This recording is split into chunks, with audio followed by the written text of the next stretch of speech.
Hello and welcome! In this lesson, we'll focus on one specific concept and how it fits into the overall learning sequence. Let's focus on today's topic, the difference between grant proposals and government proposals, and why so many people confuse them. This confusion is extremely common, especially for people new to proposal work or transitioning between sectors. While it may seem like a small terminology issue, it has serious consequences later in the process. To understand the problem, we first need to name the confusion directly. Many people treat grant proposals and government proposals as if they are the same thing. They use similar language, similar structures, and similar assumptions, even though these proposal types operate under very different rules. When the wrong mindset is applied, even a well-written proposal can fail. So why does this confusion happen so often? Both grants and government proposals involve funding. Both require formal documentation, and many training resources discuss them together without clearly separating their logic. As a result, people assume the same approach applies to both, even though the environments behind them are fundamentally different. But the differences matter more than people realize. Grants typically operate in mission-driven environments, where need and impact are central.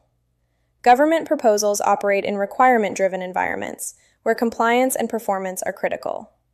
When writers fail to recognize this distinction, proposals are built on the wrong foundation, and this leads directly to predictable problems. When grant-style logic is applied to government proposals, the document may sound compelling, but it becomes difficult to evaluate. Impact language replaces measurable deliverables, and emotional framing replaces technical clarity. From an evaluator's perspective, this creates confusion rather than confidence. Now let's look at why this misunderstanding has real consequences. Proposals built on the wrong logic rarely score well, even when the ideas are strong. Writers often don't understand why they lost because they believe they addressed the opportunity, just not in the way the environment required. This is one of the reasons rejection feels unpredictable. And this brings us to an important boundary. This isn't a surface-level distinction. The difference between grants and government proposals affects how opportunities are analyzed, how content is organized, and how success is measured. It can't be corrected with last-minute edits. It has to be understood early, as part of a larger system. So where does that leave us? Confusing grant proposals with government proposals leads to misaligned expectations and preventable rejection. Understanding the difference isn't about terminology. It's about operating in the right environment from the start. This topic is part of a structured learning system on federal proposal writing.